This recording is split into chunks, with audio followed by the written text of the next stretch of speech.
Assalamualaikum warahmatullahi wabarakatuh. Perkenalkan, saya Alia Nur Alifah dari Program Studi Pendidikan Guru Sekolah Dasar di Institut Pendidikan Indonesia. Jadi, pada kesempatan kali ini, saya akan mereview bab 1 dan bab 2 dari buku yang berjudul Is It Bad or Good Habits? Karya Sabrina Arap. Jadi, buku ini itu membahas tentang bagaimana kebiasaan dan rutinitas dapat mempengaruhi kehidupan seseorang, baik itu dari segi pola pikir, dari perilaku, maupun masa depan. Nah, langsung saja saya akan mereview bab pertama dari buku ini. Jadi, pada bab pertama, penulis menyampaikan bahwa kebiasaan itu sangat berpengaruh terhadap kehidupan manusia. Namun di samping itu, banyak orang yang berpikir bahwa kesuksesan itu hanya didapatkan karena bakat atau keberuntungan. Padahal kenyataannya, kebiasaan sehari-hari yang kita lakukan juga sangat mempengaruhi terhadap hasil yang nanti kita akan peroleh.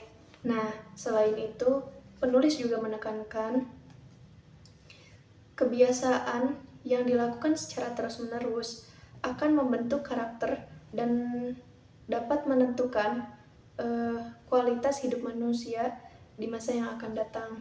Nah, dalam bab pertama di buku ini juga menjelaskan bahwa kebiasaan baik seperti rajin belajar, disiplin, dan mengatur waktu dapat memberikan dampak yang positif bagi kehidupan seseorang.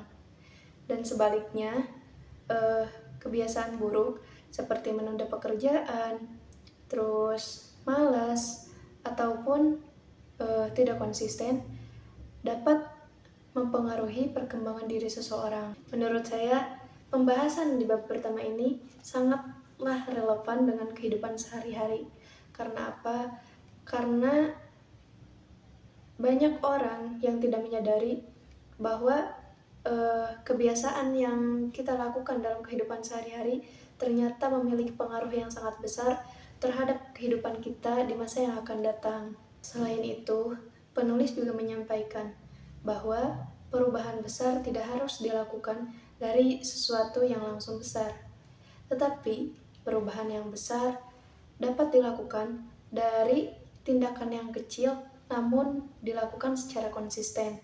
Nah, pesan tersebut menjadi salah satu bagian yang paling menarik di bab pertama karena memberikan motivasi kepada pembacanya supaya memperbaiki diri sedikit demi sedikit, begitu.